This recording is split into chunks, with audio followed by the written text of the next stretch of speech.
Des fourmis qui fabriquent leur nid à partir de feuilles qu'elles vont coudre grâce à de la soie. Et en plus, c'est pas leur seule particularité physique. Et si on parlait un peu plus de ces fameuses fourmis tisserandes qui sont juste très intéressantes. Et pour ceux qui restent jusqu'au bout de la vidéo, une petite anecdote plutôt croustillante vous attend à la fin.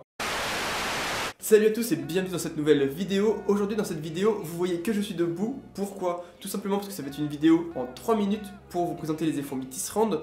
3 minutes, donc c'est dynamique, je suis debout. Voilà, c'est pour ça, vous avez votre réponse. J'espère que ce format très court et très rapide va vous plaire. N'hésitez pas à liker, à commenter si vous voulez un prochain épisode. J'ai déjà d'autres idées d'épisodes et à me faire part de vos retours sur ce style de vidéo. Allez, c'est parti. Déjà, où est-ce qu'on les trouve ces fourmis? Est-ce qu'il y en a en France? Non, malheureusement, il n'y en a pas en France.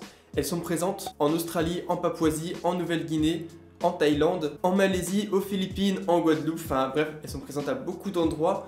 En France, on ne peut les voir que dans des élevages de personnes qui vont en élever, parce que oui, c'est possible, mais elles ne sont pas présentes en France. Les fourmis tisserandes appartiennent au genre Oecophila, avec les espèces Oecophila longinoda et Oecophila smaragdina, avec des sous-espèces bien sûr, mais on va pas s'attarder là-dessus dans cette vidéo. Bien sûr, les fourmis tisserandes, c'est pas que des Oecophila, il y a aussi d'autres fourmis, par exemple les Polyrachis dives par exemple, les Camponotus, des Dendromyrmex, qui vont aussi fabriquer leur nid à partir de la soie de leurs larves, mais la construction et l'architecture de leur nid est beaucoup plus simple et moins complexe du coup que le genre Oecophila. Du coup, on va s'intéresser principalement aux Oecophila dans cette vidéo. Mais du coup, pourquoi on les appelle les fourmis tisserandes? Tout simplement parce qu'elles ont la particularité de coudre les feuilles des arbres dans lesquels elles habitent pour en faire des nids grâce à la soie produite par leurs larves. Il faut savoir qu'une colonie adulte atteint en général environ 500 000 ouvrières, ce qui est plutôt énorme. Bien sûr, il y a des espèces qui peuvent aller encore plus haut, mais 500 000 ouvrières, c'est déjà pas mal, faut se le dire. Et c'est pas un nid principal pour cette espèce, ça va être plein de petits nids. En général, ça peut aller jusqu'à plus de 150, ce qui est énorme. Et en général, il n'y a qu'une seule reine, donc c'est une espèce monogyne, même s'il peut y avoir quelques exceptions, c'est principalement une espèce monogyne. Cette espèce est très agressive, c'est-à-dire qu'elle va pas hésiter à défendre le nid contre tout type d'intrus, que ce soit du coup d'autres espèces de fourmis, mais aussi d'autres insectes ou plus gros. Voilà, elles vont surtout pas hésiter, elles vont directement attaquer.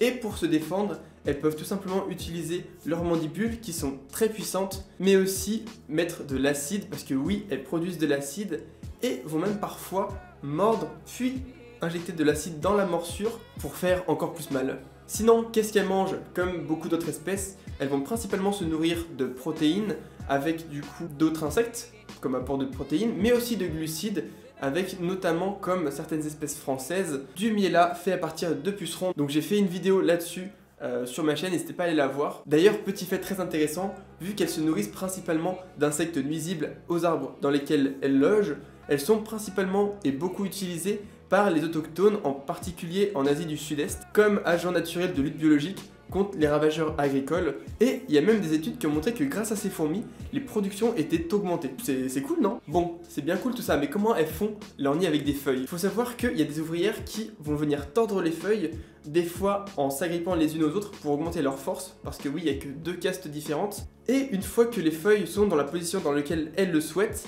un deuxième groupe d'ouvrières va tout simplement arriver avec dans leurs mandibules leurs larves qui vont produire justement de la soie. D'ailleurs, ces larves sont donc utilisées comme outils par les ouvrières et du coup, c'est une des rares espèces de fourmis, mais aussi plus globalement d'animaux, d'insectes, etc. à utiliser des outils parce que dans la nature, il y a très peu d'animaux, d'insectes ou autres qui vont utiliser des outils. Bon, là, l'outil en question, c'est leurs larves.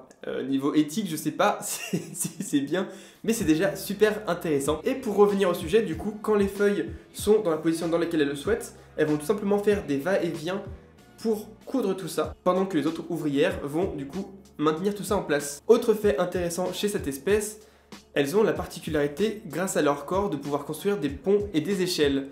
D'ailleurs, il faut savoir que le bout de leurs pattes est différent de beaucoup d'espèces, c'est-à-dire que leurs pattes vont permettre de beaucoup plus accrocher à tout type de surface et même au plafond et autre chose, et de pouvoir supporter un poids beaucoup plus lourd, ce qui les facilite du coup dans la construction de leur nid. Petite anecdote bonus, dans beaucoup de pays on va les manger, et principalement les gines, pour leur apport riche en vitamine C présent dans le gastre, et aussi pour leur petit goût acidulé paraît-il. Sous cette forme alimentaire, ces fourmis se nomment crotos. Voilà, j'espère que vous avez kiffé cette vidéo. N'hésitez pas à me faire part de vos retours, à liker et à commenter. Et j'espère vraiment que vous avez kiffé parce que du coup j'ai bien envie de sortir d'autres épisodes comme celui-ci. Donc voilà, n'hésitez pas à me faire part de vos retours et on va se dire à la prochaine. Allez, bye bye tout le monde.